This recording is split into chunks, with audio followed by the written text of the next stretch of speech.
ካሜራው እዚህ ጋር ነው የሚሻለው ስላሉኝ ከኋላ እዚህ ጋር ሆናለሁ እንጂ እኔ እንኳን እዛ ነበር። እንዴት ሰነበታችሁ? ክብር ለእግዚአብሔር ይሁን። ትናንትና በርከት ያለ ቁጥር ያለው ሰው ተገኝቷልና ለወንጌል ስርጭት ይምጡ በዓሉን አስተካክለው ይምጡ አላወቅንም፣ ግን ተገኝተዋል። እግዚአብሔር ይባርካችሁ። ፓስተር ደግሞ ለስለስ ያለ ወንጌል ስርጭት ጥሩ አይደለም ብሎ ትራክት አመጣልን እና በየመኪናው ላይ ትራክት ለማድረግ ሞከርን። በእውነት የእግዚአብሔር ስም ብሩክ ይሁን። አንዳንድ ሰዎችን አግኝተናል። ከትናንትናው በነበረ ግንኙነት እግዚአብሔር ያንን ተጠቅሞ መልካም ነገር ያደርጋል ብለን ተስፋ እናደርጋለን። እግዚአብሔር ከተማዋን በዚህ ከተማ ያሉ የሚድኑ ብዙ ሰዎች አሉ።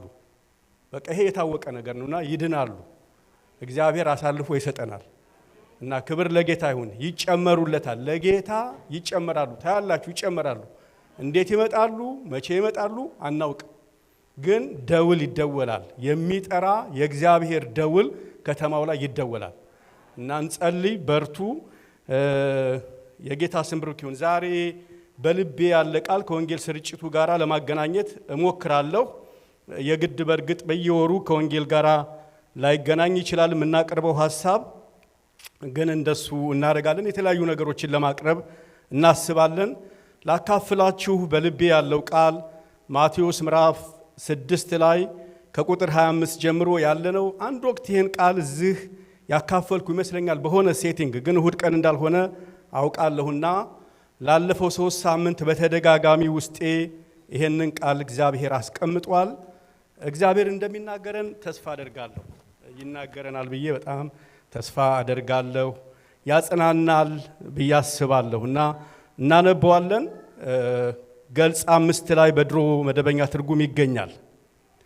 ስለዚህ እላችኋለሁ ስለ ነፍሳችሁ በምትበሉትና በምትጠጡት ወይንም ስለ ሰውነታችሁ በምትለብሱት አትጨነቁ። ነፍስ ከመብል ሰውነትስ ከልብስ አይበልጥምን? ወደ ሰማይ ወፎች ተመልከቱ፣ አይዘሩም፣ አያጭዱም፣ በጎተራም አይከቱም፣ የሰማዩ አባታችሁም ይመግባችኋል። እናንተ ከእነርሱ እጅግ አትበልጡምን? ከእናንተ ተጨንቆ በቁመቱ ላይ 1 ክንድ መጨመር ወይንም ደግሞ ስፓን ኦፍ ላይፍ ይለዋል እንግሊዘኛው መጨመር የሚችል ማን ነው? ስለ ልብስስ ስለምን ትጨነቃላችሁ? የሜዳ አበቦች እንዴት እንዲያድጉ ልብ አድርጋችሁ ተመልከቱ። አይደክሙም፣ አይፈትሉም። ነገር ግን እላችኋለሁ ሰለሞንስ እንኳን በክብሩ ሁሉ ከእነዚህ እንደ አንዱ አልለበሰም። እግዚአብሔር ግን ዛሬ ያለውን ነገም ወደ እቶን የሚጣለውን የሜዳን ሳር እንዲህ የሚያለብሰው ከሆነ እናንተ እምነት የጎደላችሁ እናንተንማ ይልቅኑ እንዴት! እንግዲህ ምን እንበላለን፣ ምንስ እንጠጣለን፣ ምንስ እንለብሳለን ብላችሁ አትጨነቁ። ይህን ሁሉ አሕዛብ ይፈልጋሉ። ይህ ሁሉ እንዲያስፈልጋችሁ የሰማይ አባታችሁ ያውቃልና። ነገር ግን አስቀድማችሁ ከዚህ ጋር ማገናኘው ስለ ወንጌል የእግዚአብሔርን መንግሥት ጽድቁንም ፈልጉ፣ ይህ ሁሉ ይጨመርላችኋል። ነገ ለራሱ ይጨነቃልና ለነገ አትጨነቁ፣ ለቀኑ ክፋቱ ይበቃዋል። እስቲ እንጸልያለን እንደተቀመጥን። ጌታ ስምህ ይባረክ። እላችኋለሁ ነው ያለው። የሚለው ሰማዩንና ምድሩን የፈጠረ ደግሞም የፈጠረውን ሰማይ የያዘው ጌታችን ኢየሱስ ነው። ይሄ የእግዚአብሔር ድምፅ ነው። እያለን ያለው ምንድነው? አትጨነቁ፣ አትጨነቁ፣ አትጨነቁ። እህቴ ጌታ የሚልሽ በዚህ ማለዳ፣ ወንድሜ ጌታ የሚልህ በዚህ ማለዳ፣ አባቴ እናቴ ጌታ የሚላችሁ አትጨነቁ። እግዚአብሔር አትጨነቁ ይላል። ይሄን የሚለው በጣም ሀብታም የሆነ ዘመድ አይደለም፣ ባለስልጣን የሆነ ጓደኛ ዘመን አይደለም። ሰማይና ምድሩን የፈጠረው ጌታ ኢየሱስ ክርስቶስ አትጨነቁ ይላል።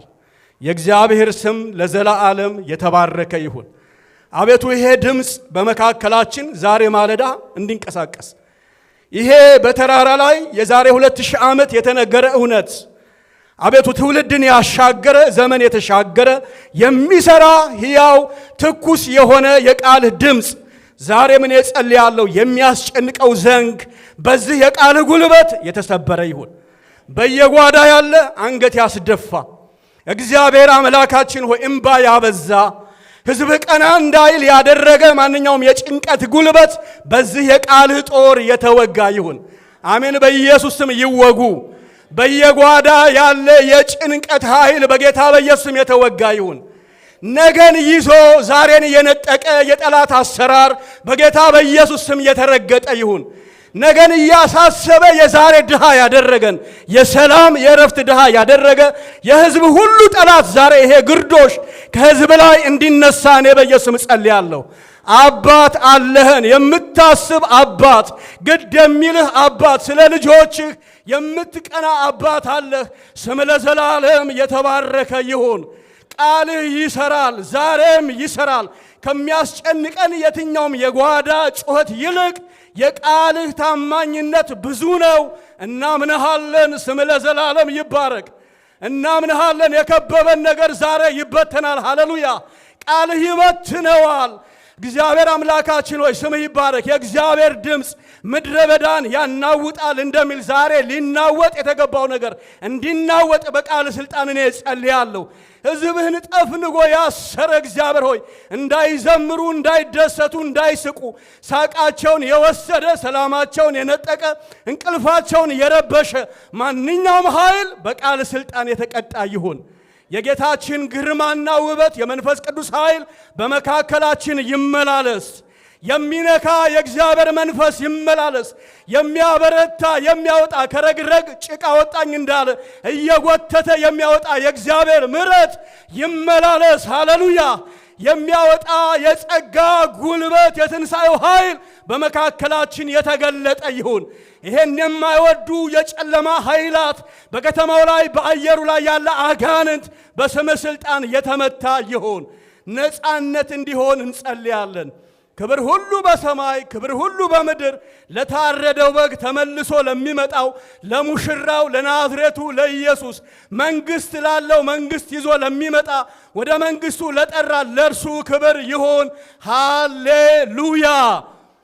የእግዚአብሔር ስም ብሩክ ይሁን። ኢየሱስ ጌታ ነው። እላችኋለሁ ነው የሚለው። አሁን እርግጠኛ ነኝ የሰራዊት ጌታ እግዚአብሔር እንዲህ ይላል ብል በጣም ደስ እንደሚላችሁ ግን ይላል ዛሬ ማለዳ ሰማይና ምድሩን የፈጠረው የናዝሬቱ ኢየሱስ እልሻለሁ ይላል። እልሃለሁ ምን? አትጨነቁ ይላል። ወፍራም ዘመድ እንኳን ጥሩ ስልጣን ያለው አይዞህ ሲል እኮ ደስ ይላል። አይዞሽ የሚለው አይዞህ የሚለው ሰማውንም ምድሩንም የሚያንቀሳቅሰው የናዝሬቱ ኢየሱስ ነው። ክብር ለመድኃኔዓለም ይሁን። ሃሌሉያ። አይዟችሁ አትጨነቁ እኔ አለሁ ይላል። ሁሉ ታሪክ የሚንቀሳቀሰው በዚህ ጌታ ነው። ስሙ ለዘላለም ይባረክ። ትናንትና እዛ ለወንጌል ስርጭት ሄደን በነበርንበት ጊዜ ለፓስተር ሱራፌል የኮሚኒቲ ሊደሮቹ ነገሩት እና ምን አሉት? ፓስተር ሲነግረን በጣም እየተጨነቅን ነው አሉ። ያስጨነቀን ያለው የሚቀጥለው ትውልድ ጉዳይ ያስጨንቀናል አሉ። ሆሞሴክሹዋል ሊሆኑ ይችላሉ፣ የተመሳሳይ ጾታ ችግር ውስጥ ሊገቡ ይችላሉ የሚል ድንጋጤ በማህበረሰብ ውስጥ አለ ብለው ተናገሩ። ከመቼውም ጊዜ ይልቅ ያለንበት ዘመን በጣም አስጨናቂ እንደሆነ መጽሐፍ ቅዱስ ይናገራል አይደለ? በመጨረሻው ዘመን የሚያስጨንቅ ዘመን እንዲመጣ ምን በል እወቅ ይለዋል። የዛሬ 2000 ዓመት ነው የተጻፈው። አስጨናቂ ነገሮች እየሆኑ ነው። በጣም የሚያስጨንቁ ነገሮች በዝተዋል፣ ያስጨንቃሉ። ይሄ መልእክት በሚጻፍበት ጊዜ ትንሽ ባክግራውንዱን ልስጣችሁ። ጌታ ኢየሱስ ክርስቶስ ተራራ ላይ ለማስተማር የወጡ 12 ሰዎችን ነው። በተለምዶ የተራራው ስብከት ይባላል። እኔ ግን the charter of the kingdom የእግዚአብሔር ኮንስቲቲዩሽን የእግዚአብሔር መንግስት ዜጋ የሆኑ ሰዎች መተዳደሪያ ደንብ ነው። እንዴት በምድር ላይ መኖር እንዳለብን ኮንስቲቲዩሽን ነው ለ12 ሰዎች የሰጠው። እንደሱ አድርጎ ነው ማቴዎስ ወንጌሉን ያዋቀረው። ሲያዋቅር ማቴዎስ ምዕራፍ 1 ላይ ንጉስ ተወለደ ይለናል። ምዕራፍ 1 ላይ የንጉሱን ዘር ይናገራል። ምዕራፍ 2 ላይ የንጉሱን መወለድ ይናገራል። ምዕራፍ 3 ላይ የንጉሱን ኢናጉሬሽን ኢየሱስ ንጉስ ነው ብሎ እንዴት በአደባባይ እግዚአብሔር ኢናጉሬት እንዳደረገው ይናገራል። ምዕራፍ 4 ላይ ደግሞ ፐብሊክሊ ኢየሱስ ክርስቶስ እንዴት አገልግሎቱን የንጉሱን መፈተን ይናገራል። ምዕራፍ 4 ላይ ከተፈተነ በኋላ በአደባባይ አገልግሎቱን እንዴት እንደጀመረ ይናገርና ምዕራፍ 5 ላይ እስከ 7 ባለው ክፍል ግን የሱ የሆኑትን ዜጎች ኢየሱስ ንጉስ ነው የሚለው። ደግሞ ዜጋ አለው፣ ሳብጀክት አለው፣ 12ቱ ደቀ መዛሙርት ይላል። ግን ይሄ ንጉስ የሆነው ኢየሱስ ደግሞ ቻርተር አለው ህዝቡን የሚያስተዳድርበት የእግዚአብሔር መንግስት ዜጎች በምድር ላይ እንዴት መኖር እንዳለባቸው የሚናገር በጣም የጠለቀ ክፍል ነው እና the charter of the kingdom በምድር ላይ እንዴት መኖር እንዳለብን የሚናገር ነው እና ለ12ቱ ነው በተቀዳሚነት ይሄ ትምህርት እየተሰጠ ያለው። በስማ በለው ግን በጣም ብዙ ሰው ተሰብስቦ እየሰማ ነበር። በምንድነው የምታውቁት? በወረደ ጊዜ ከተራራ ብዙ ህዝብ ወረደ ይላል። በተቀዳሚነት ጌታ የሚያወራው 12ቱን ነው፣ ግን በስማ በለው ብዙ ሰው እየሰማው ነው። ይሄ መልእክት ስሜትን የሚያነቃቃ ሳይሆን መሰረትን የሚያጠብቅ ነው። ማቴዎስ ሲጨርስ ይሄን የተራራውን ትምህርት ሲጨርስ ስለ መሰረት ተናግሮ ነው የሚጨርሰው። መሰረታችን የጠበቀ እንዲሆን እንደ አማኝ የማንናወጥ የትኛውም አይነት ነገር ቢመጣ፣ ንፋሱ ቢመጣ፣ ጎርፉ ቢመጣ የማንነቃነቅ እንድንሆን መሰረታችንን የሚያጠብቅ በጣም ጠንከር ያሉ እውነቶች ነው የተነገሩት። አንዱ የተነገረው የእግዚአብሔር መንግስት ዜጋ የሆኑ ሰዎች መሆን የማይችሉት ምንድነው ከተባለ መጨነቅ አይገባቸው። ዜጋ ሆኖ ኢየሱስ ንጉስ በሆነበት በዛ መንግስት ውስጥ ጭንቀት አይፈቀድም። ይሄ የመንግስቱ ወግ ነው፣ የመንግስቱ ስርዓት ነው። በዚህ መንግስት ዜጋ የሆነ ሰው ብዙ ነገር መሆን እንደሚገባው ይናገራል። አንዱ ግን ምንድነው መጨነቅ አይፈቀድም የሚል ነው። ለምን ከተባለ እዚህ መንግስት ውስጥ ንጉስ አለ፣ አስተዳዳሪ ንጉስ አለ። ዜጋ የሆኑ ሰዎች ሊጨነቁ አይገባም ከንጉሱ ታላቅነት የተነሳ። ግን አትጨነቁ የተባሉትን ደቀ መዛሙርት ጥቂት ነገር ልንገራችሁ ምን ሊያስጨንቃቸው ይችል እንደነበር። ዘመኑ ሮማውያን የሚገዙበት ነው። የመጀመሪያው መቶ ክፍለ ዘመን ሮማውያን በሚገዙበት ክፍለ ዘመን አይሁዳዊ ሆኖ አለመጨነቅ ኖርም አይደለም። አንድ አይሁዳዊ ፈታ ብሎ ዘና ብሎ ካያችሁት ይሄ ሰውዬ ምን አግኝቶ ነው የሚያስብል ነው እንጂ መጨነቅ የዕለት ከዕለት ኖርም ነው ለአይሁዳውያን። ስለዚህ ቢጨነቁ ነው ኖርም የነበረው እንጂ አለመጨነቅ አይቻልም። ለምን ካላችሁኝ የነበራቸው የኢኮኖሚ፣ የፖለቲካ፣ የማህበራዊ ህይወት ምስቅልቅል ያለበት ጊዜ ነው። አንድ አይሁዳዊ ወቅ ሲያደርግ አንድ የሮማ ወታደር አግኝቶት የሚችለውን ያክል ሸክም አሸክሞት እስከ ተወሰነ ማይል ይወስደዋል። ስለዚህ ከጠዋት ሲነሳ አይሁዳዊ መንገዱ ላይ ምን እንደሚገጥመው አያውቅም። ሊደበደብ፣ አቢዩዝ ሊደረግ፣ ሊታሰር ይችላል። ከፍተኛ የሆነ ግብር ተጥሎባቸው ነበር። ግብር ይከፍላሉ። ነፃነት አልነበራቸውም። ማህበራዊ ነፃነት፣ የፖለቲካ ነፃነት አልነበራቸውም። የመጨረሻው ማረፊያ ቦታ ብለው መጮያ የሚያደርጉበት ቤተ መቅደሳቸው ነው። እሱም ደግሞ በ167 አካባቢ አንድ የግሪክ ንጉስ ያንን ቤተ መቅደስ አርክሶታል። በእርግጥ አሁን የተሻለ ጊዜ ነበር ይሄንን ሲያደርግ ጌታ። በአጠቃላይ ሃይማኖታዊም፣ ፖለቲካዊም፣ ማህበራዊም ነፃነት አልነበራቸውም። አስጨናቂ ጊዜ ነው እና እንዴት አንድ አይሁዳዊ አይጨነቅም? አገሩ ተወሯል፣ ሃይማኖቱ ተወሯል፣ ነፃነቱ ተወሯል፣ ማህበራዊ ህይወቱ ተወሯል። ለምንድን ነው መጨነቅ የሌለበት? ወገኖቼ ከመቼውም ጊዜ ይልቅ እንደ ኢትዮጵያውያን እንደ ኤርትራውያን ያለንበት ዘመን የሚያስጨንቅ ይመስለኛል። የሀገራችን ሁኔታ ያስጨንቀናል። የልጆቻችን ሁኔታ እንዳሉት ኮሚኒቲዎቹ ያስጨንቀናል። ልጆቻችን ምን እንደሚሆኑ ስለማናቅ ያስጨንቀናል። አስጨናቂ ነገር ነው። በዚህ ሀገር በጣም በአንጻራዊነት አሜሪካ ለሰዎች ሁሉ የረፍት ምድር እንደሆነች ይነገራል። እውነት ነው። እግዚአብሔር ስለዛ በእውነት ይባረክ። ግን አሁን የምንሰማው ነገር ደግሞ ያስጨንቃል አይደለ? ሰውየው ያስጨነቁ ነው አንዳንድ ነገር ላይ እና ምናልባት ግሪን ካርድም ነጥቃለሁ እያሉ ነው። ያስጨንቃል። አንዳንድ ቅዱሳን ወገኖች ሁሉ ሲጨነቁ ሰሞኑን አያለሁ። የሚያስጨንቅ ጊዜ ነው። ታዲያ ለምንድን ነው መጨነቅ የሌለብን?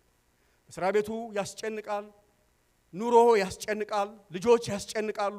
ጌታ ግን እዚህ ጋር መጥቶ በእንዲህ አይነት ሁኔታ ውስጥ ለሚኖሩ ጠዋት ወጥተው ማታ መግባታቸውን እርግጠኛ አልነበሩ፣ ህይወት ምስቅልቅል ላለባቸው፣ ፖለቲካው ለተበላሸባቸው፣ አገራቸው ለተረበሸ፣ ነፃነታቸው ላጡ ሰዎች መጥቶ ጌታ እንዲህ ነው የሚላቸው፣ እላችኋለሁ ይላል። ምንድነው የምትለው ጌታ ስትሉት፣ አትጨነቁ፣ አትጨነቁ፣ አትጨነቁ። ስሙ ለዘላለም የተባረከ ይሁን። ጓዳቸው የሚለው፣ አደባባዩ የሚለው፣ ፖለቲካው የሚለው፣ ኢኮኖሚው የሚለው ብዙ ነገር ነው። ጌታ የሚለው ግን የተለየ ድምፅ ነው። ወገኖቼ ምንም አይነት ድምፅ ሰምታችሁ ሊሆን ይችላል ወደዚህ ስትመጡ ዛሬ ማለዳ። ከመስሪያ ቤት የሰማችሁት ሪፖርት ሊኖር ይችላል። ከጤና አማካሪዎቻችሁ የሰማችሁት ሪፖርት ሊኖር ይችላል። ብዙ የሚያስጨንቁ ነገሮች ሊገጥሟችሁ ይችላሉ። ግን ጌታ በዚህ ማለዳ እንዲህ ይላል፣ አትጨነቁ። እስቲ አሜን። እኔ አይደለሁም ቃሉ ነው የሚለው፣ አትጨነቁ። ይሄ ለመጀመሪያው ሰዎች ለሐዋርያቱ ቢጻፍም በመንፈስ ቅዱስ ግን ለኛም የተጻፈ ቃል ነው። ምን አትበሉ? አትጨነቁ።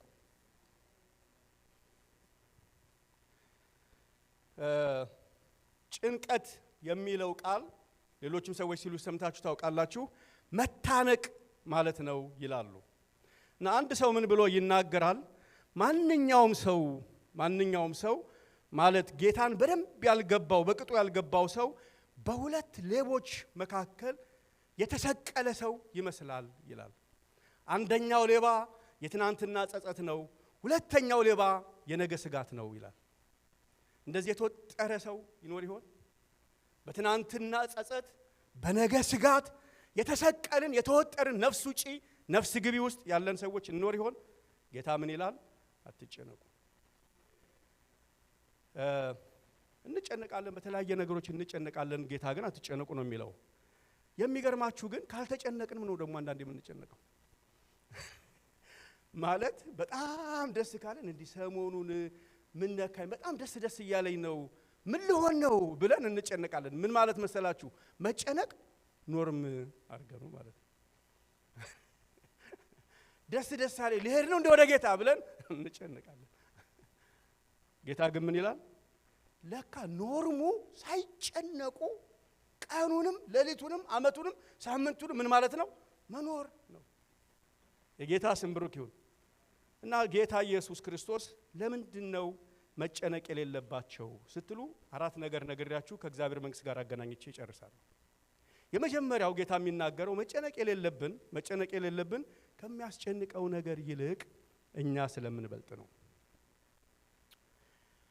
from the greater to the lesser ይሉታል። ማለት ትልቁን ነገር ነው የሚያሳያቸው። አሁን እዚህ ጋር አስጨናቂ የሆኑ ነገሮች ምንድናቸው ካላችሁ ምግብ አለ፣ ልብስ አለ። እነኚህ አራተኛ ክፍል ነው ማህበራዊ ሳይንስ እንማር ድሮ ለሰው ሶስት መሰረታዊ ነገሮች ያስፈልጋሉ፣ ምግብ፣ ልብስና መጠለያ ይባል ነበር። እና ይሄ የሌለው ሰው እንዴት ነው የማይጨነቀው? ምግብ የሌለው ሰው ለምን አይጨነቅም? ልብስ የሌለው ሰው እንዴት ነው የማይጨነቀው? ጌታ አትጨነቁ፣ ስለምትበሉት አትጨነቁ፣ ስለምትለብሱት አትጨነቁ ይላል። አታስቡ አላለም፣ አታቅዱ አላለም፣ አትስሩ አላለም፣ አትትጉ አላለም፣ ግን አትጨነቁ። እንዴ ጌታ አልገባህም? አሁን እኮ አንተ እያልክ ያለኸው እኔ እኮ ስለ መኪና አይደለም የምጨነቀው፣ ስለ ምግብ ነው፣ ስለምገባበት ቤት ነው። አዎ ስለሱም አትጨነቁ። አሚን። ማለት ስለ ሴቪንግ በጣም ብዙ ገንዘብ ስለማግኘት ስለ ፕሮሞሽን እኮ አይደለም። በጣም ይሄ ቤዚክ ስለሆነው ነገር እኮ ነው። ምግብ እኮ ነው የሚያስፈልገኝ፣ አውቃለሁ ምግብ ነው የሚያስፈልግሽ፣ ግን ስለ ምግቡ ምን አትበይ፣ አትጨነቂ። ለምን ነው የማልጨነቀው ጌታዊ ስትሉት፣ የሚበልጥ ነገር ስለያዝሽ ነው የሚለው። የሚበልጥ ነገር ስለያዝክ። እንዴ ጓዳዬ ሌማት ውስጥ ዳቦ የለም፣ የዳቦ ጮት አለ፣ ሌማቱ ዳቦ ባዶ ነው እያለኝ ነው። አውቃለሁ እናስ አትጨነቅ። ለምን?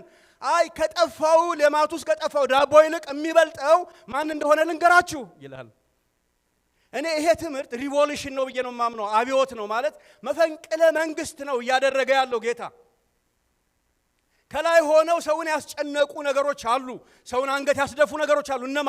እነ ዳቦ እነ ልብስ አሉ። ጌታ መጣና ከዳቦ በላይ የሆነውን ነገር ላሳያችሁ።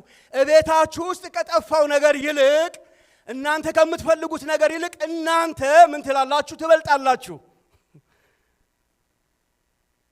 ለካ ዳቦ አቅም ያገኘው ነፍስ በጣም ትንሽ ሆና ነው። እና ማን ነው የሚበልጠው ስትሉት፣ ከምግቡ ይልቅ የሚበልጠው ነፍስ ነው። ነፍስ ከምን ይበልጣል ሲበሉት? ከምግብ ይበልጣል። ምን እያለ ነው? ነፍስ የሰጠሁህ እኔ ስለ ዳቦ ልታማ የምችል አይደለሁም። ስለ ዳቦ የምጠረጠር አይደለሁም፣ ነፍስህን ሰጥቻለሁ ነው የሚለው። ወገኖቼ ዛሬ አንዱ የጭንቀት መከላከያ እኔን ላለፈው 25 ዓመት ነው ይሄ ቃል የመራኝ። በምጨነቅበት ጊዜ ሌሊቱ አልነጋ በሚለኝ ጊዜ የሚያንቆራጥጥ ነገር በመጣበት ጊዜ አንዱ የረዳኝ ይሄ ቃል ነውና ምንድነው የሚለው? ጌታ ከሚያስጨንቀው ከሚያንቆራጥጠው በጣም ካጣዳፊ ችግሮቻችን ይልቅ የምንበልጠው እኛ ነን። ስለዚህ የሰው ዋጋው በጣም ትልቅ ነው። ትልቅ ነው። እስቲ ዋጋዬ ትልቅ ነው በሉ። ዛሬ እነ ጤፍ እነ ልብስ ወደ ታች፣ እኛ ወደ ላይ እንወጣለን። አሁን በብዙ ሰው ቤት ውስጥ ጤፍ ላይ ሆኗል። ጤፍ ላይ ሆኖ እያቅራራ ነው፣ እየሸለለ ነው፣ እየፎከረ ነው። ዛሬ እግዚአብሔር በምህረቱ ባለጠግነት መፈንቅለ መንግስት አድርጎ እነ ጤፍ ወደ ታች፣ እኛ ወደ ላይ እንወጣለን። ስሙ ለዘላለም ይባረክ። የምንበልጠው እኛ ነን። ይበልጠዋለሁ በሉ። ያጣሁትን ነገር እበልጠዋለሁ፣ ያላስኩትን ነገር እበልጠዋለሁ፣ ያላገኘሁትን ነገር እምበልጠው እኔ ነኝ። የሰው ዋጋው ምን ያህላል? ሰው ምን ያህላል? አንድ ጊዜ አንድ ጽሁፍ ነበር ኢትዮጵያ ውስጥ ሰው ምን ያህላል የሚል አይ ቲንክ ትልቅ ጽሁፍ ይመስለኛል። ዋጋሽ ምን ያህላል? መጽሐፍ ቅዱሳችን ሲናገር እኛ በሰውነት ስንፈጠር በእግዚአብሔር አምሳል ተፈጥረናል። የእግዚአብሔር ኢሜጁን ያስቀመጠው ዩኒቨርሱ ላይ አይደለም፣ እኛ ውስጥ ነው። እያንዳንዱ ሰው የአምላክ አምሳል ነው።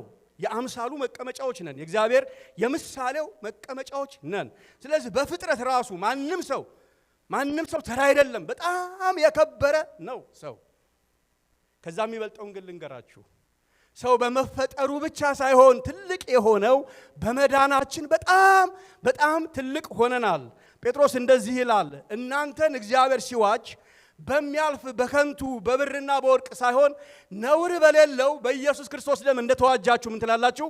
ታውቃላችሁ ይላል። ዛሬ አሁን ጥያቄ እናውቃለን ወይ የሚል ነው። እና ተገዝተን ነው የዳኑ። በምን ገዛን ስንል በወርቅ አይደለም። እንግዲያው የኔ ዋጋ ከወርቅ በላይ ነው። የእናንተ ዋጋ ከወርቅ በላይ ነው። በብር ወይም በወርቅ አይደለም። በምንድነው የገዛን ስትሉ ነውር በሌለው በኢየሱስ ክርስቶስ ደም እንደተገዛችሁ ታውቃላችሁ። አሁን ዋናው ነገር ምንድነው ማለት ነው? ከዳቦም በላይ ከልብሱም በላይ እኛ ላይ የፈሰሰው ዋጋ የተገዛንበት ዋጋ የኢየሱስ ደም ነው። አሁን የሚቀጥለው ጥያቄ ደሙ ምን ያህላል ነው? የደሙ ዋጋ ምን ያህላል? እስቲ ገምቱ። የኢየሱስ ክርስቶስ ደም ምን ያክላል?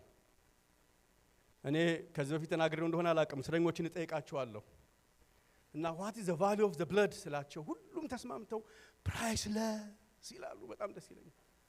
ማለት ተመን የለውም። በቢሊየን ዶላር አይቆጠርም፣ በትሪሊየን ዶላር አይቆጠርም። እኔና እናንተ የተሸከምነው የማዳኑ ዋጋ የደሙ ዋጋ ዓለም ተሸጣ ዩኒቨርስ ተሸጣ አታወጣም። ስለዚህ ትልቁ እኔ እንጂ ያጣሁት ዳቦ አይደለም። ስሙ ለዘላለም የተባረከ ይሁን። ደሙን የተሸከመ ሰው ዳቦ እንዴት እበላለሁ ብሎ አይጨነቅም። አረ ኢየሱስ ጌታ ነው። ማን ነው የሚበልጠው? እኛ ነን። ዋጋችንን ያናረው ብሔራችን አይደለም። ዋጋችንን ያንዋረው ኢትዮጵያዊነታችን ኤርትራዊነታችን አይደለም። ዋጋችንን ያንዋረው በጣም ያሸቀበው ዋጋችን በትምህርታችን አይደለም። ዋጋችንን ጣራ የሌለ ዋጋ ያደረገው የጌታችን የኢየሱስ የከበረ ሕያው ደም ነው። ስሙ ለዘላለም ይባረክ። ራሳችንን ያሳነስነው ደሙ ስላልገባን ነው። የተገዛንበት ዋጋ ሲገባን፣ የደሙ ዋጋ ሲገባን እኛ ያጣነው ነገር ሳይሆን ያገኘነው የበለጠ ነው። ሃሌሉያ! መዳናችንን የሚስተካከል ክብር የለም። መዳናችንን የሚያክል ዋጋ የለም። ዋጋችን ደሙ ነው። ኢየሱስ ጌታ ነው። ስለዚህ ዋጋችን ምንድነው? ትልቅ ነው። እንበልጣለን። ወገኖች አሁን አንዳንዴ ትልቅ ለመሆን ትልቅ ነገር መግዛት የለብንም። ወይንም ደግሞ ትልቅ ነገር ስለገዛን ትልቅ አንሆንም። ትልቅ ቤት መግዛት ጥሩ ነው። አብዛኞቻችን አለን፣ እግዚአብሔር ይመስገን። ትልቅ መኪና መግዛት ጥሩ ነው፣ ምንም ችግር የለውም። ግን እኛ ትልቅ የሆነው ትልቅ ቤት የገዛን ቀን ሳይሆን ትልቅ የሆነው ኢየሱስ አዳኛችን የሆነ ቀን ነው። ያ የደሙ ዋጋ ያገኘን ቀን እኛ መለኪያ በሌለው ትልቅነት ተልቀናል። ሃሌሉያ! ትልቅነት ከዚህ በኋላ የምትገዙት የምትደርሱበት የምታገኙት የትኛውም ነገር ትልቅ አያደርጋችሁም። ትልቅ ያደረገን ደሙ ነው። ኢየሱስ ጌታ ነው። ሃሌሉያ! ደሙ ነው ዋጋዬ። እሱ ነው የኔ ዋጋ፣ እሱ ነው ያንተ ዋጋ። ስለዚህ ትልቅ መኪና የምንነዳው ኦልሬዲ ምን ብለን ነው ማለት ነው? ተልቀን ነው። እኔ ከዚህ በፊት ተናግሬ አውቃለሁ ይመስለኛል። እኔ የለበስኩት ሸሚዝ በዓለም ላይ ሁሉ ካሉ ሸሚዞች እድለኛል። ለምን መሰላችሁ? አስማተኛው ሊለብሰው ይችል ነበር፣ ጠንቋው ሊለብሰው ይችል ነበር። የዳነ ሰው ስለለበሰው የለበሳችሁት ያ ልብስ በጣም የተባረከ ነው። የምትኖሩበት ያ ቤት የተባረከ ነው። የምትነዱት መኪና የተባረከ ነው። ለምን? ትልቁ ሰውዬ በደም የተገዛ የዘላለም ዋስትና ያገኘ ሰው የሚነዳው ስለሆነ። ስለዚህ የተባረክ ነው። እኛ አይደለም እቃውን የተባረከው ነው። ቤት ሲገባ እስቲ ያረ ኢየሱስ ጌታ ነው። እምበላው ዳቦ የተባረከ ነው። አስማተኛው ሊበላ ይችል ነበር። እኔ እንድበላው ያደረገው እኔ ትልቅ ስለሆንኩ ነው። ሃሌሉያ! ስለዚህ ተልቀን ነው ትልቅ ነገር የምንገዛው። ለምንድን ነው መጨነቅ የሌለብን? መጨነቅ የሌለብን ከሚያስጨንቀው ነገር ይልቅ የኛ ዋጋ በጣም ትልቅ ስለሆነ። ትልቅ ነገር የገዛን ቀን እድለኛ አልሆንም። ኢየሱስ ያገኘን ቀን እድለኞች ሆነናል። ስለዚህ ይሄ ትልቅነት ሴል የለውም። በኢየሱስ ክርስቶስ ደም ያገኘነው የልጅነት ክብር ዲፕሪሼት አያደርግም። ሴል ላይ አይወጣም። አንዳንድ እቃዎች እዚህ ሀገር አሉ ሴል ላይ የማይወጡ። ሴል ላይ የማይወጣ ምንድን ነው ካላችሁ የኢየሱስ ክርስቶስ ክቡር ደም ነው። እስቲ አሜን። ይሄ ደም ሴል ላይ አይወጣም፣ ዲፕሪሼት አያደርግም፣ ዘመን ጠብቆ አይቀንስም። ቅናሽ የሌለው ዋጋ።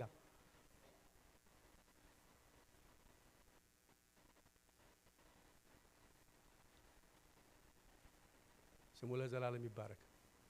ወገኖች ብዙ ነገር የተምታታብን ዋጋችን ስለጠፋብን ይመስለኛል። ጥቂት ነገሮች ስናጣ የደነበር ነው የኛ ዋጋ። ስለዚህ ጌታ ዳቦን አመጣዋለሁ አላለም።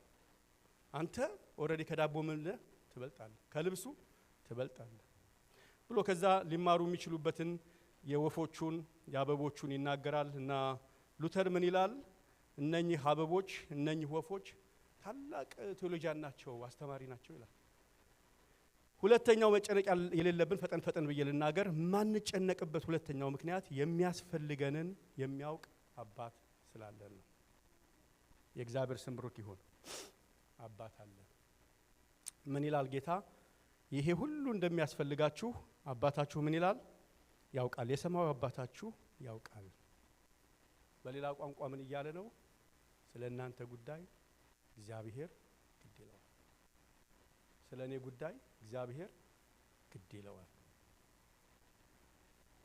የጌታ ስም ብሩክ ይሁን። የምናልፍበት የትኛውም ውስብስብ ያለ የህይወት ጎዳና እግዚአብሔር ግድ ይለዋል።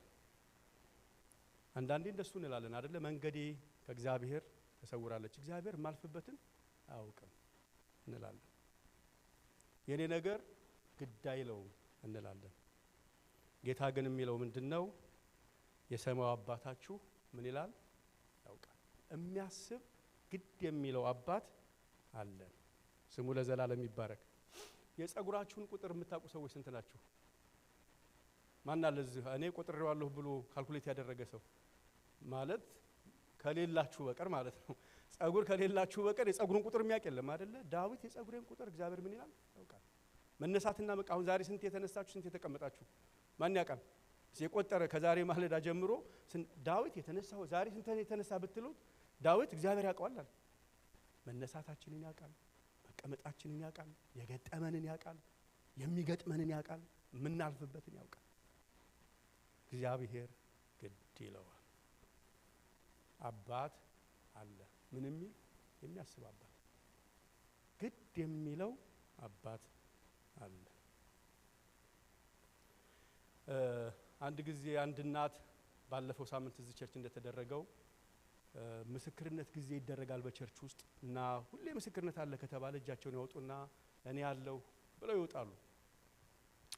እና ወጥተው እግዚአብሔር ይባረክ የዛሬ በዚህ ሳምንት ጌታ ሁሌ ምስክርነት አላቸው። በዚህ ሳምንት እግዚአብሔር ይሄን አደረገ ይላሉ። እና አንድ በጣም የተማረረ ወጣት ልጅ አበዙትኝ ሴትዮ ሁሌ ይወጡ እንደው ዘይት ሰጠኝ ሽንኩርት ሰጠኝ ምናምን እያሉ አሰለቹን ጉድ ሰራችኋለሁ ብሎ አንድ ቀን ሩዝ ገዝቶ ዘይት ገዝቶ ምናምን ቤታቸው ሄደና ደጃቸው ጣለና ሚሉትን ሰማለሁ ብሎ ሄደ ቸርች። ከዛ ወጡ። ሲወጡ ያው ያቃል እሱ ወጡና ማይኩን ይዘው የዛሬ የተለየ ነው አሉ። የዛሬው በጣም ይለያል። እስካሁን እግዚአብሔር የሚያመጣው በሰው በኩል ነበር አሉ። ዛሬ መልአኩን ልኮ እግዚአብሔር መላእክቶች መተው ሩዙን ዘይቱን ሽንኩርቱን ጥለውት ነው ደጅ ሄዱት አሉ። ከዛ እሱ በጣም ስለተናደደ ማዘር መልአክ አይደለም እኔ ነኝ አለ። አይ ልጄ እግዚአብሔር ይገዛል ሰይጣን ያሸክማል አሉት። እግዚአብሔር ግድ ይለዋል። አሜን። ምናልፍበት የህይወቱ ጣውረድ እግዚአብሔር ምን ይለዋል? ግድ ይለዋል። ስሙ ለዘላለም ይባረክ። ያንዳንዷ እንባ ያንዳንዷ የሌሊት መንቆራጠጥ እግዚአብሔር ግድ ይለዋል። አልነጋ ያለውን ሌሊት እግዚአብሔር ያውቀዋል። ሶስተኛው ለምንድነው መጨነቅ የሌለብን? ፈጠን ብዬ ከሰዓት አንፃር የምናገረው መጨነቅ የሌለብን ለምንድነው ካላችሁ በመጨነቅ የሚመጣ ምንም ጥሩ ነገር ስለሌለ ነው። መጨነቅ አውንታዊ ውጤት ሊያመጣ ስለማይችል መጨነቅ የለብንም። ኢንፋክት ጌታ የሚለው መጨነቅ ጌታን የማያውቁ በዚህ ቋንቋ አህዛብ ብሏቸዋል። ጌታን የማያውቁ ለማለት ነው። የነሱ ህይወት ነው እንጂ የሚያምኑ ሰዎች ሊጨነቁ አይገባም። ከናንተ መካከል ተጨንቆ በቁመቱ ላይ አንድ ስንዝር መጨመር የሚችል ማን ነው ይላል እንግሊዘኛው። ስፓን ኦፍ ላይፍ አንድ ቀን፣ አንድ ሰዓት፣ አንድ ደቂቃ መጨመር የሚችል ማን ነው? ስለዚህ ተጨንቀን ምንም ጥሩ ነገር ልናመጣ አንችልም። ስለዚህ መጨነቅ የለብንም። አንድ ጊዜ ሰይጣን ወደ አንድ ከተማ ሲገባ አንድ ሰው ያገኘዋል እና አያ ሰይጣን ወዴት እየሄድክ ነው ይለዋል። ከተማ ውስጥ እየገባሁ ነው። ምን ልታረግ? 10,000 ሰው ልገል አለው። በሊቅናህ ብሎ ተሰነባበቱ። ወደ ማታ ሲገባ ሰውየው ሰይጣን ሲወጣ ተገናኙ። ምን ነው ሰይጣን አለው ሰውየው። ምን ነው ሲለው 70,000 ሰው እኮ ነው የገደልከው አለው። አይ እኔ 10,000 ነው የገደልኩት። ታዲያ 60,000 ማገደለው ሲባል መጨነቅ። ወገኖች ብዙ የገደለን ችግሩ ሳይሆን ጭንቀቱ ነው። እና በመጨነቅ ምንም የሚመጣ ጥሩ ነገር የለም። ተጨንቀን የምንለውጠው ነገር የለም። ስለዚህ መጨነቅ የለብንም። ከጊዜ የተነሳ ፈጠን ብዬ ነው የምናገረው። ብዙዎቻችን የምንጨነቀው ተበድረን ነው፣ በብድር ነው። አራተኛው መጨነቅ የሌለብን ነገ የኛ ስላልሆነ መጨነቅ የለብንም። ነገ ለራሱ ይጨነቃል። ለነገ ምን አትበሉ፣ አትጨነቁ። እዚህ ላይ ጥቂት ነገር ልናገር። ቱሞሮ ሲንድሮም ይሉታል። ነገ የሚባል አንድ አስፈሪ ኃይል አለ በሰው ሁሉ ህይወት፣ የሚያስፈራ ኃይል። ብዙዎቻችሁ አሁን በጠይቃችሁ ቁርሳችሁ ምንድነው በልታችሁ የመጣችሁት ብል አንዳንዶቻችሁ እንቁላል፣ አንዳንዶቻችሁ ፍርፍር፣ በጣም መኪናችሁን ነዳጅ ሞልታችሁ ሻወር ወስዳችሁ ነው የመጣችሁት። የቤት ኪራያችሁን ከፍላችኋል ለዚህ ወር። ስለዚህ አሁን ለዚህ ወር የሚያስጨንቀው ሰው በመካከላችን ያለ ብዙ አይመስለኝም። ስለምንድነው የምንጨነቀው ካላችሁ በ2026 ትራምፕ የተባሉት ፕሬዝዳንት ምን አዋጅ ያመጣሉ ብለን ፈጥረን እንጨነቃለን። አንዳንዶቻችን ደግሞ ለ2026 ብቻ አይደለም ለ2036 10 ዓመት ሄደን በብድር እንጨነቃለን። ተበድረን 10 ዓመት ከፊት ተጨንቀን እኔ አሁን አመቴ እንደዚህ ነው ሪታየር ላደርግ ነው ምን ሆናለሁ ብለን 10 ዓመት እንጨነቃለን። ነገ የተባለ ክፉ ኃይል አለ ሰውን ሁሉ ወጥሮ ያዘ። ምን ትሆናለህ የሚል ምን ትሆኛለሽ የሚል ነገ የተባለ አስፈራሪ አለ። ጌታ አትጨነቁ አለ። ለምን ነው ማንጨነቀው? ነገ የናንተ ስላልሆነ። ስለ ነገ ፓወር ትንሽ ልናገር። የብዙ ሰው ቤት የደፈረ፣ የብዙ ሰውን ጸጋ የነጠቀ፣ የብዙ ሰውን ሰላም ያደፈረሰ፣ የብዙ ሰውን እንቅልፍ የወሰደ ነገ የሚባል አለ። ነገ ወገኖቼ ዛሬ አይደለም እያስጨነቀን ያለው። አካውንታችን ላይ ብር አለ፣ ክሎዚት ውስጥ ልብስ አለ፣ መኪናችን አለ፣ ቤት አለን። ግን የሚያስጨንቀን ነገ የተባለ ምናባዊ ዓለም ነው። ራሳችን አንዳንዱ የሌለም ነው። በጥናት የተረጋገጠው 90% የሚሆነው ችግር ሰዎች የሚጨነቁበት ችግር ወይ ያልተፈጠረ ነው ወይ ደግሞ ሊፈጠር የማይችል ችግር ነው። ሰዎች እንዲሁ በምናባቸው በስጋት ነው የሚጨነቁት ነው የሚሉት። አንድ ነገር ልንገራችሁ። ነገ ስለተባለው ኃይል በቀርሜሎስ ላይ እሳት አውርዶ ኤልያስ እግዚአብሔር ተጠቅሞበት 850 ነቢያቶችን ገሎ ኤልዛቤል ብድግ አለችና ነገ አለችው። ብዙዎቻችሁ ቤት የተዛተ ነገ አለ። እግዚአብሔር ዛሬ ጣልቃ ይገባል ነገ እያለ የዛተ መንፈስ አለ። ነገ ትዳርን እበትናለሁ፣ ልጆችን እበትናለሁ፣ ነገ ሕይወትን አዋርዳለሁ እያለ የሚጮህ የሚያገሳ እንደሚውጥ አንበሳ የሚዞር አለ። ነገ የተባለ ኃይል ታላቅ አገልጋይ ነው። 850 ነቢያቶች ታርደዋል። የተዘጋ ሰማይ ተከፍቷል። ግን ምን አለችው? ነገ አለችው። ብዙዎቻችን አሁን ስጋታችን ስለ ዛሬ አይደለም፣ ስለ ነገ ነው። ዛሬ እግዚአብሔር ይሄን ሊነግረን የሚፈልግ ይመስለኛል። ነገ የተባለ አስደንጋጭ ዜና፣ ነገ የተባለ አስደንጋጭ ነገር ከፊታችሁ ያለ የሚመስላችሁ ሰዎች እነግራችኋለሁ። ዛሬ ጌታ የሚለው እንደዚህ ነው፣ ለነገ አትጨነቁ። ለምን? ነገ የምትጨነቁበት ጉዳይና በእናንተ መካከል አባት የሆነ ግድ የሚለው ጣልቃ የሚገባ የሚረዳ እግዚአብሔር አለ። ሃሌሉያ! ነገ የብዙ ሰው ሕይወት የደነዘዘው ለምንድን ነው ካላችሁ ነገ እያሰበ ነው። እና ኤልያስን ምን አለችው? ከዛ ትልቅ ሪቫይቫል ከዛ ትልቅ ክብር በኋላ ነገ ያንተን ነፍስ እንዲህ ባላደርገው አለች። እኔ አንድ ነገር ልንገራችሁ ወገኖች፣ ይህን ተናግሬ ነው መጨረሰው። ሃሌሉያ! እግዚአብሔር ዛሬ በመካከላችን ያለን ቀንበር ይሰብራል። አሜን፣ ይሰብራል።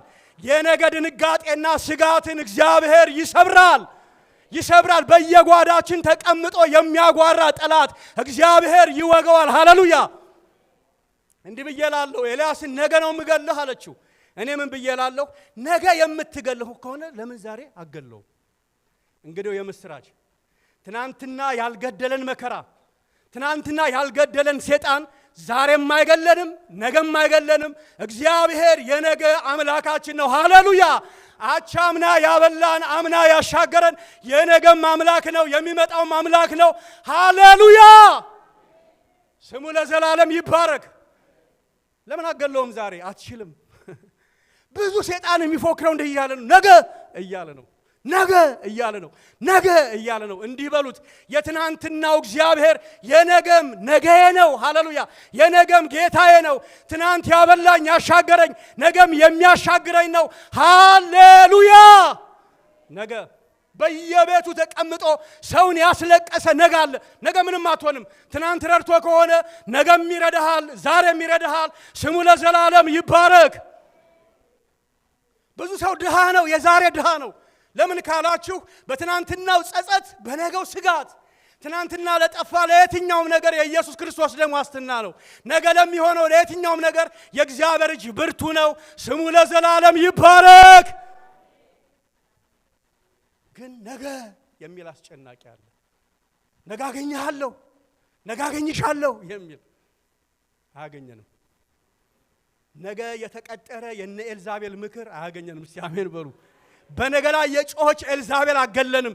የትናንትናው የቀርሜሎሱ አምላክ የነገም አምላክ ነው። ስሙ ለዘላለም ይባረክ።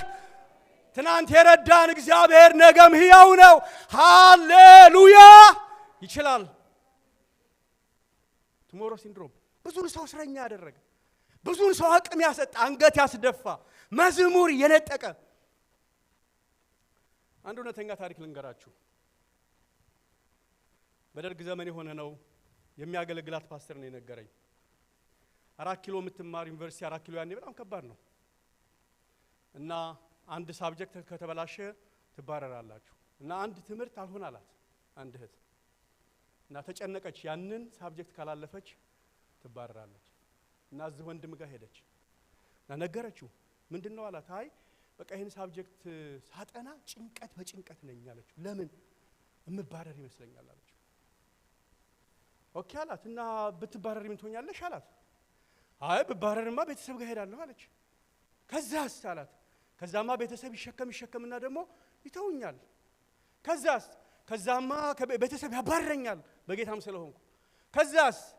ከዛማ ምበላው አጣለሁ። ከዛስ እታመማለሁ። ከዛስ እንዴ ምን እያልከ ነው? እሞታለሁ አለችው። ከዛስ አላት።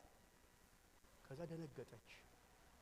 ለካ ህይወት አለ፣ ከሞት ማዶም ለካ ህይወት አለ። ከዛ ብልን አለች። እውነት ነው አለች።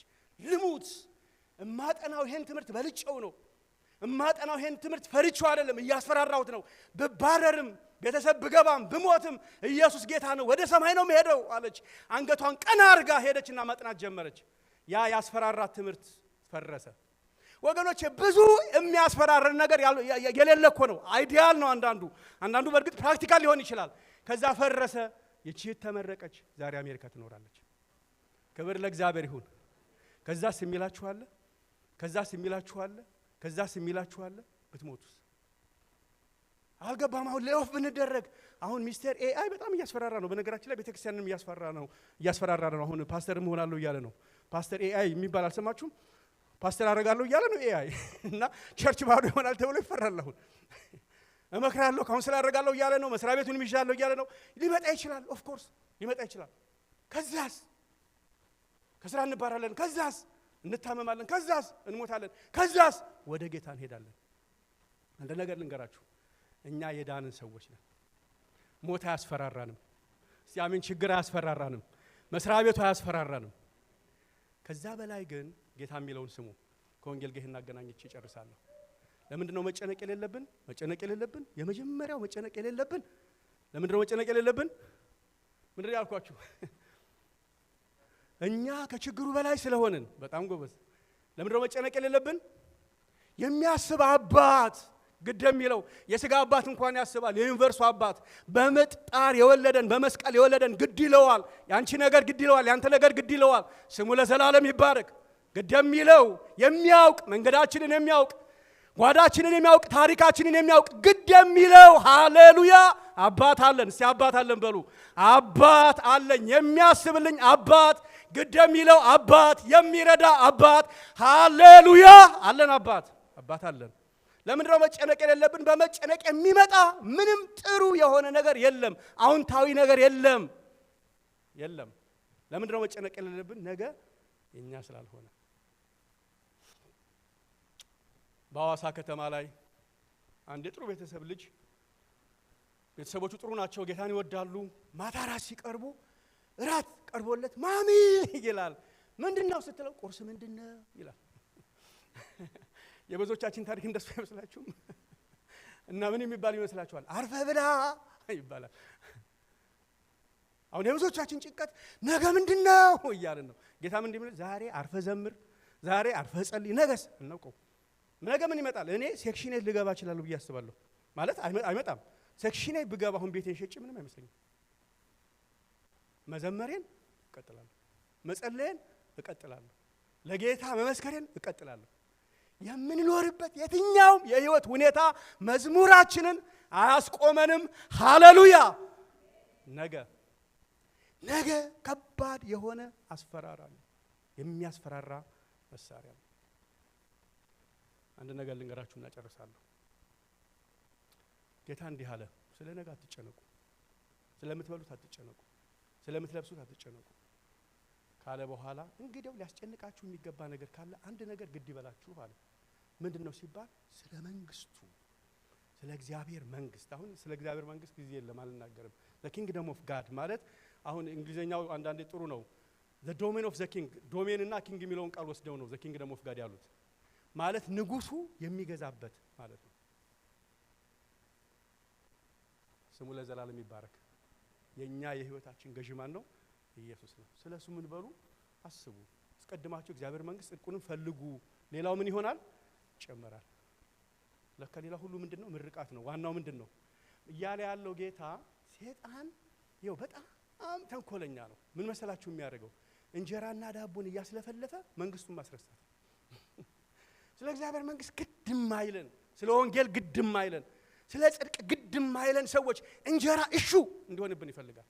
እንጀራ አይደለም አንገብጋቢው ጉዳይ ላመነ ሰው ዳቦ አይደለም አንገብጋቢው ጉዳይ መንግስት ነው። መንግስት ይባላል። እስቲ መንግስት፣ የእግዚአብሔር መንግስት፣ ሁሉን የሚገዛ መንግስት፣ በመንፈስ ቅዱስ ደስታ የሆነ ጆይ ያለበት የማያልቅ ወንዝ የሚፈስበት ሃሌሉያ አለ መንግስት። እዛ ውስጥ ገብተናል።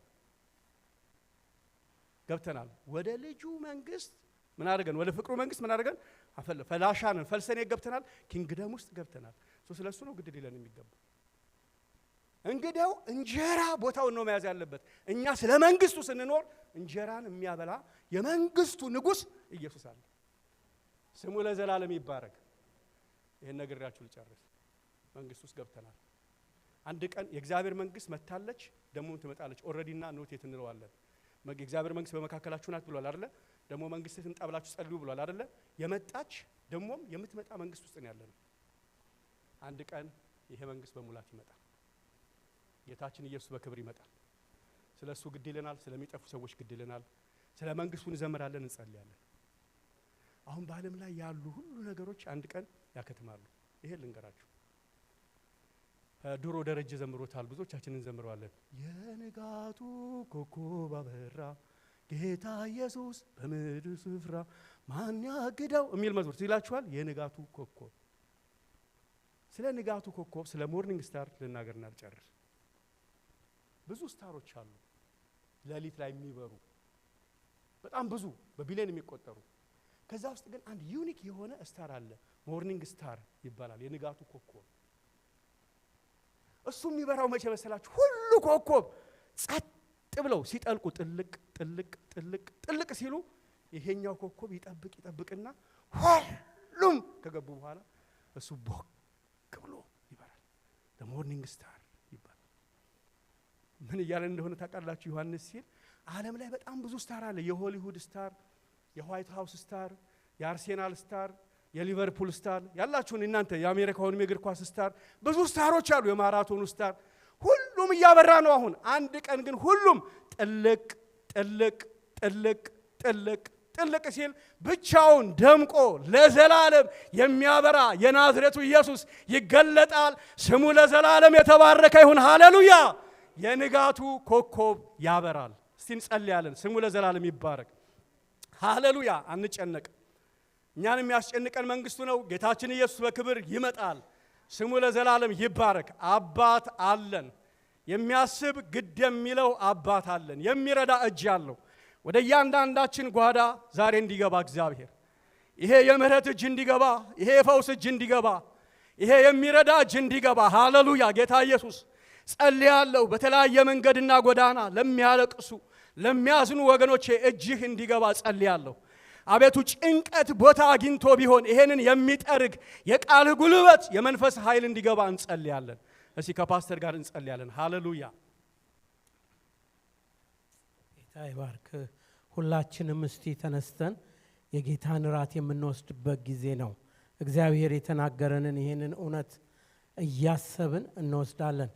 እግዚአብሔር ከጭንቀት ያድነን፣ ይታደገን፣ አትጨነቁ ተብሏል። ክብር ለእግዚአብሔር ይሁን። ሁላችንም እስቲ እንቆማለን። አይነቱ ካለ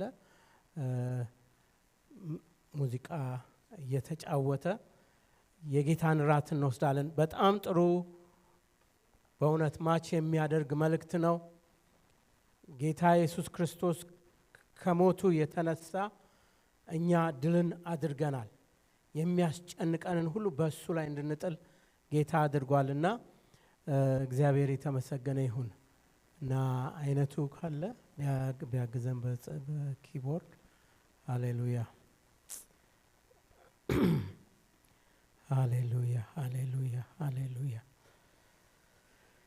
ጌታ ኢየሱስ ስምህ ይባረክ። እስቲ በእውነት እግዚአብሔር ስለተናገረን ነገር እግዚአብሔርን እናመስግን።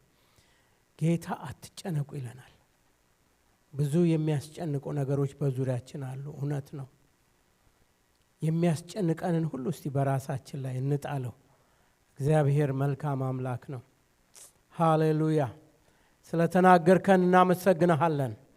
አትጨነቁ ስላልከን እናመሰግንሃለን። ክብርህን እግዚአብሔር የዘላለም አምላክ ሆይ በየቀኑ እያየን ተአምራትህን እያየን ጌታ ኢየሱስ ሆይ እስከ ዛሬ አኑረህናል። እውነት ነው እግዚአብሔር የዘላለም አምላክ ሆይ ለነገ ብዙ ነገሮች በፊታችን የሚጠብቁን ይመስለናል። ብዙ ጠላታችን ይዝትብናል። አምላካችን እግዚአብሔር ሆይ ዛሬ ግን እያኖርከን ነው ያለውና እናመሰግንሃለን እናመሰግንሃለን እናመሰግንሃለን። ጭንቀታችንን ዛሬ ጌታ እግዚአብሔር አምላካችን ሆይ ባንተ ላይ እንጥላለን።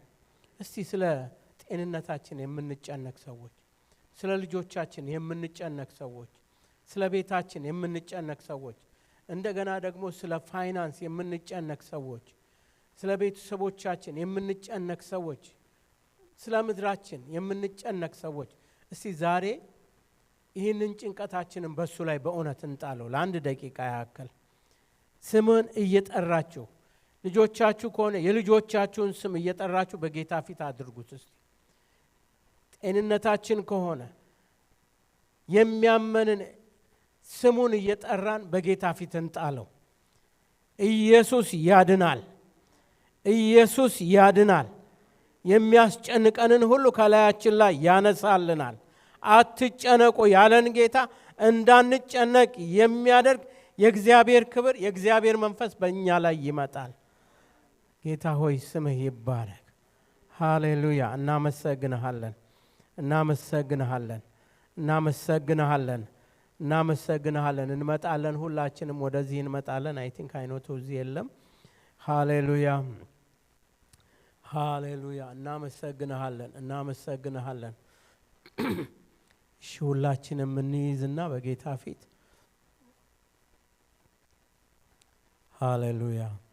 ተስፋ ቢስ ነበርኩኝ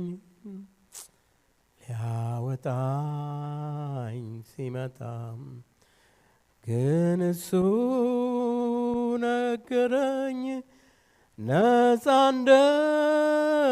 እንደምወጣም ከዚያም አነሳና ጽድቅን ሰጠኝ ሰላም ጌታ ለኔ ወድሮ አወጣኝ ደሙን ለኔ አፍስሶ አዳነኝ ደሙን ለኔ አፍስሶ አዳነኝ የማረባም ብሆን አምላኬን የማላውቅም ልጁን ለኔ አውርዶ አወጣኝም ልቤን ደስ ይለዋል ከመረጥኩት ወዲህ ከማዕበሉ አሁን ወደሱ ጠጋለሁ ክንዱን ከተደገፍኩ ሃሌሉያ ሃሌሉያ ጌታ ለኔ ወርዶ አወጣኝ ደሙን ለኔ አፍስሶ አዳነኝ ደሙን ለኔ አፍስሶ አዳነኝ የማረባም ብሆን አምላኬን የማላውቅ ልጁን ለኔ አውርዶ አወጣኝ ተስፋ ቢስ ነበርኩኝ ሊያወጣኝ ሲመጣም ግን እሱ ነበረኝ ነፃ እንደምወጣም ከዚያም አነሳናም ጽድቅን ሰጠኝ ሰላም ጌታ ለኔ ሞቶ አወጣኝ። ሃሌሉያ ክብር ሁሉ ለአንተ። እናንተ የተጠማችሁ ሁሉ ወደ ውሃ ኑ ይላል፣ ወደ እኔ ኑ ይላል የእግዚአብሔር ቃል። ስለዚህ ይሄ ታላቅ ነገር ነው፣ ወደ ጌታ መምጣታችን። ሃሌሉያ ሃሌሉያ ሃሌሉያ ሃሌሉያ ሃሌሉያ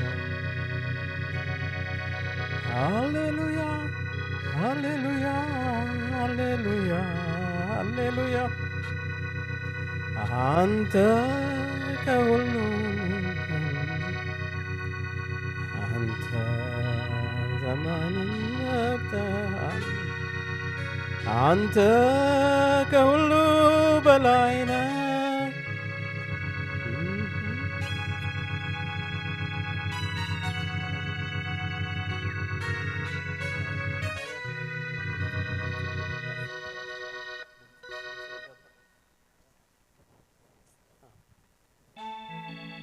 ሃሌሉያ እስቲ አንድ ላይ እንዘምረዋለን አግዙኝ እስቲ እና በእግዚአብሔር ዙፋን ፊት ነን ያለነው ሃሌሉያ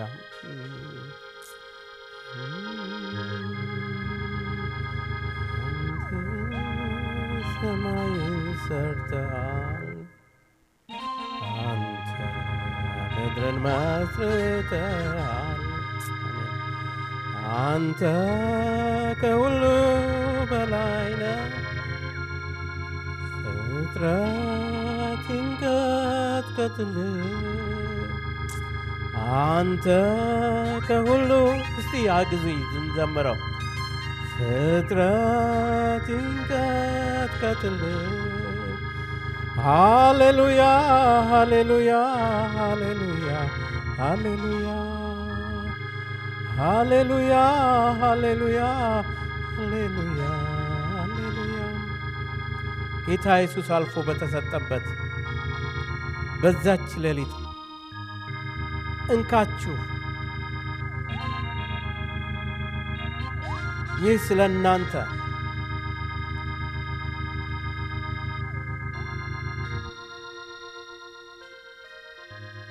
ጌታ ኢየሱስ አልፎ በተሰጠበት በዚያች ሌሊት እንጀራን አንስቶ አመሰገነ ቆርሶም እንካችሁ ብሎ ይህ ስለ እናንተ የሚሆን ሥጋዬ ነው አላቸው ይላል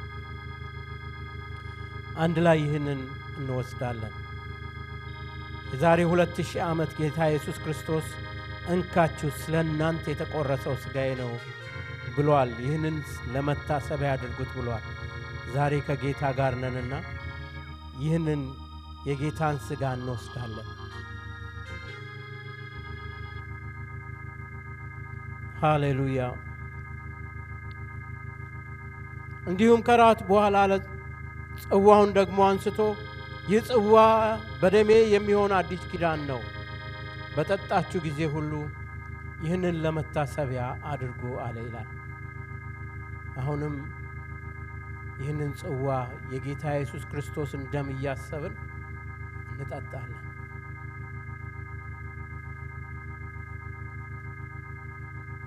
ዛሬ በእምነት ከጌታ ጋር አንድ የሆንበት ሰዓትን የሚያመለክተውን ይህንን የተስፋ ቃል ወስደናል እግዚአብሔር ጭንቀታችንን ያራግፍልን ስለ ልጆቻችን ያለውን ጭንቀት ያራግፍልን ስለ ራሳችን ያለውን ያራግፍልን ስለ ምድራችን ያለውን ያራግፍልን እግዚአብሔር ይባርካችሁ እግዚአብሔር ይጠብቃችሁ ሰላሙን ይስጣችሁ በኢየሱስ ክርስቶስ አሜን ጌታ ይባርካችሁ እግዚአብሔር ቃል እውነት ነው እንደ እግዚአብሔር ቃል እንድንኖር ጌታ ይርዳን